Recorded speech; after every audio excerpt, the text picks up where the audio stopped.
So I'm here to try to convince you to stop talking about diversity. Just stop. Just stop. So I want to convince you to stop talking about diversity because one, the word is misguiding us, and two, we don't actually care about it. Our brains don't care about it. So let me explain. Those of you who are like, what? Hold up. Let me explain. So we know that about 99.9-ish% of us have some level of ethnocentrism or some other kind of unconscious prejudice towards people who are different than us. So that's like all of us here in this room. Before you start getting defensive on me and you're just like, it's not me, hold up. It is you. And it's you. But hold up. No judgment, because these unconscious biases, they make sense in that they're in our old limbic brain. And this part of the brain evolved back in cave people days. And back in those days,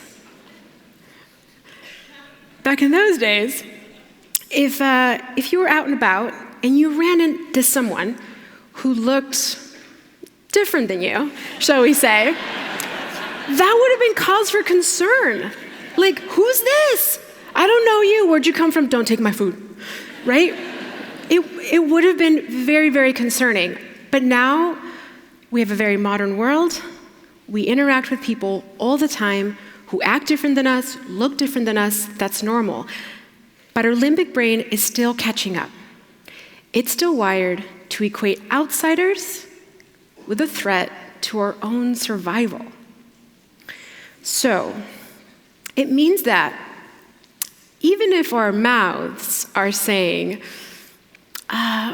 we want diversity in our workplace, we want a diverse workplace, that's all well and good. Our limbic system is saying, please not too diverse, please not too diverse, please not too diverse, right?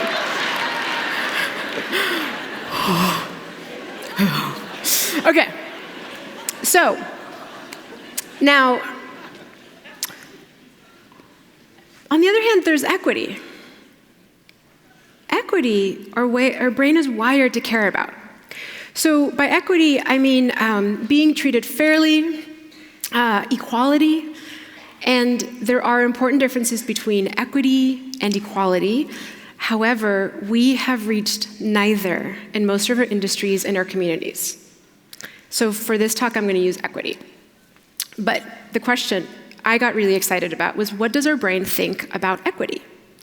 Well, one of my favorite studies involved two monkeys that were placed in cages side by side, and these monkeys could see each other. They were taught a trick, and when they did the trick, they would get a cucumber piece as a reward. And the monkeys were very happy with this. Super great. In phase 2 of the study, they switched things up, and when one of the monkeys did the trick as before, this time she got a grape. And monkeys love fruit, so this was definitely a way better reward than the cucumber. Super good for this monkey.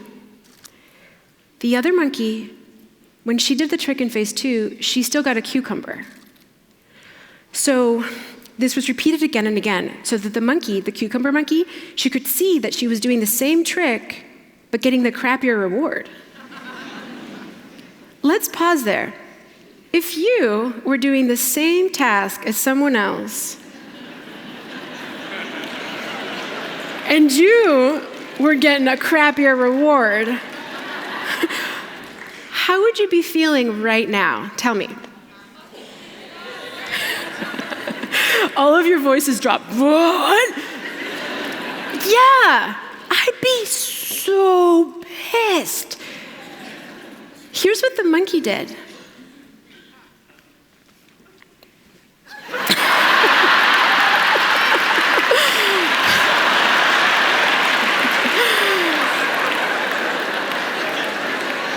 That's validating, right? That's validating.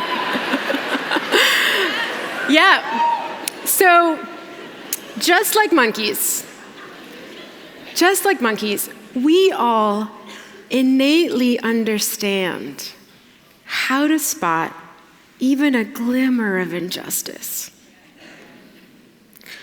So it starts explaining why researchers are finding that on flights, when they make you walk through first class before getting to coach,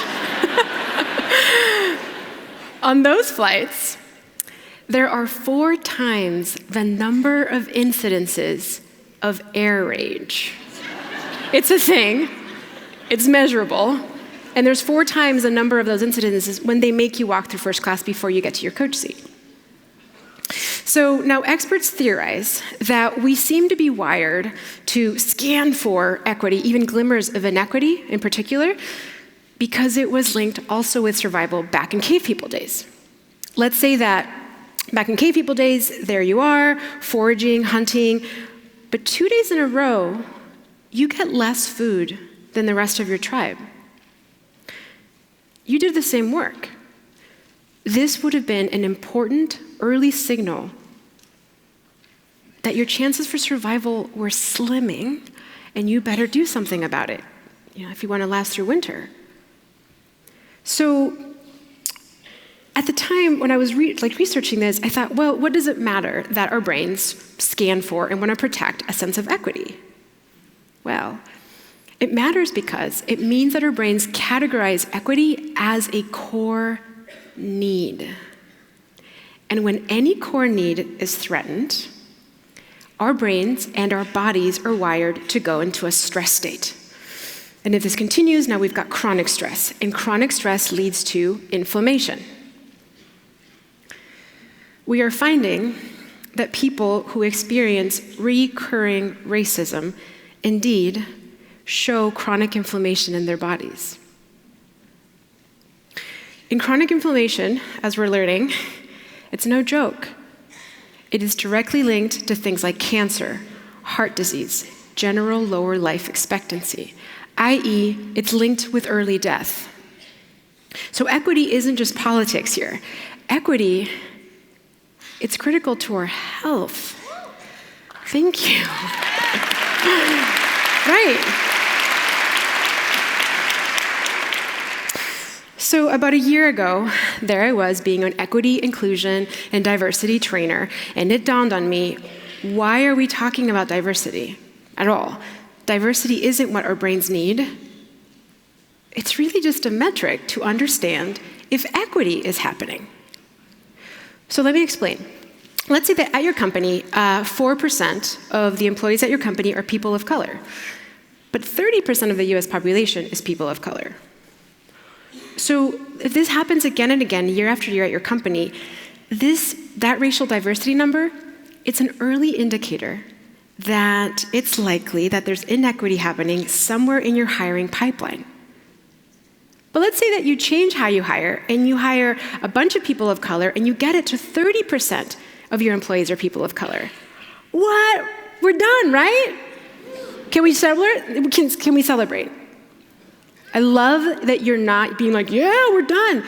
You know, something's weird here. Because this new racial diversity number still doesn't paint the full equity picture.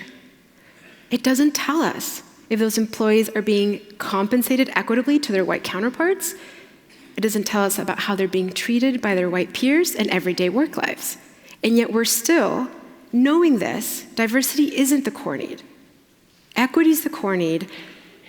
Why do we talk so much more about diversity? I think we talk more about diversity because it's safer. When we say we are committed to diversity at our company, it doesn't imply anything but a wish to invite more people into our company, more minorities. And inviting people, it's not that hard. I mean, it isn't, right? Because I can do it right now. I want to invite all of you, I see you up there, middle, all of you here are invited to my house. Let's say tomorrow. How's that sound? 5 o'clock sound okay? Cool. House, party, diversity, checked off, done. We know, right? We're like, right, who we invite into our companies, onto our teams, into our neighborhoods, it is a step. But it says nothing about how we'll treat them once they arrive.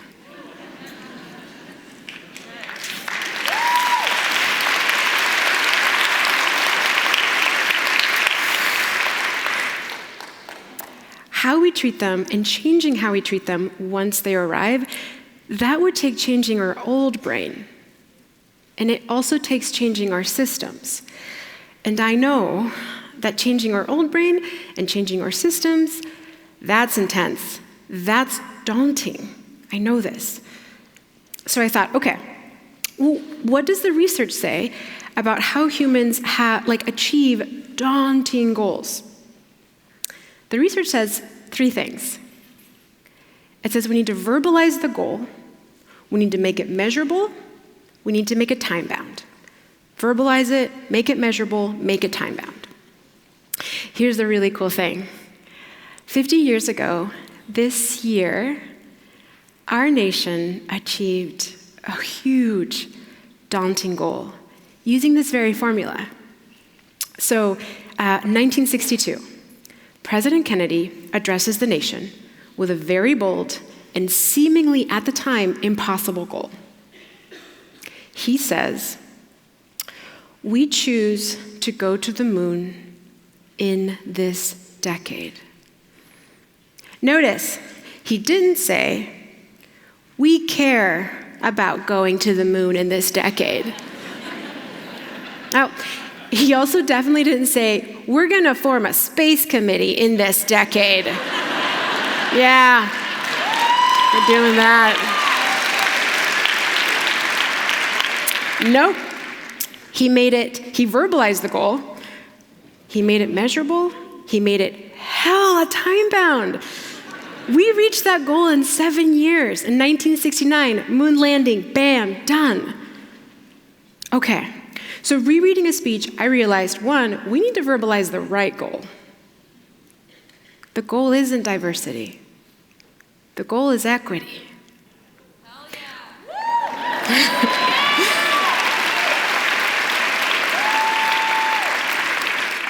We need to do like a find and replace in our vocabulary, right?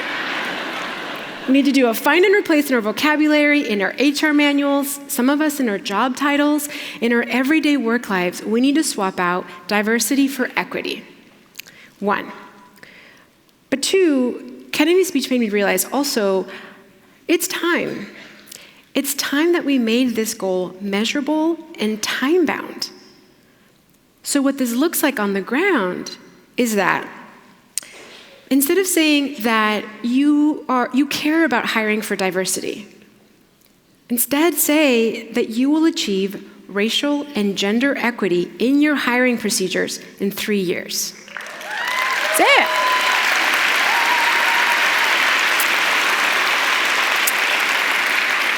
If you're a smaller company, right? If you're a small company, you can do it in less time. You can. It also means that instead of saying things like, we value diversity in our employees, instead you influence your leaders to commit to, there we go, increasing racial and gender representation on your executive team by 50% in 3 years. You can say that. Yeah.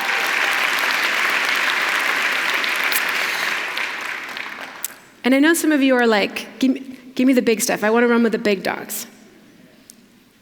Instead of saying that you're going to form a diversity committee, hire outside experts to help you audit for and then achieve equity in salary and promotions.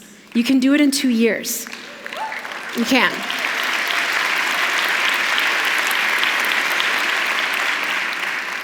I want you to walk out of here today. I want you to be the one to first replace conversations about diversity with conversations about equity.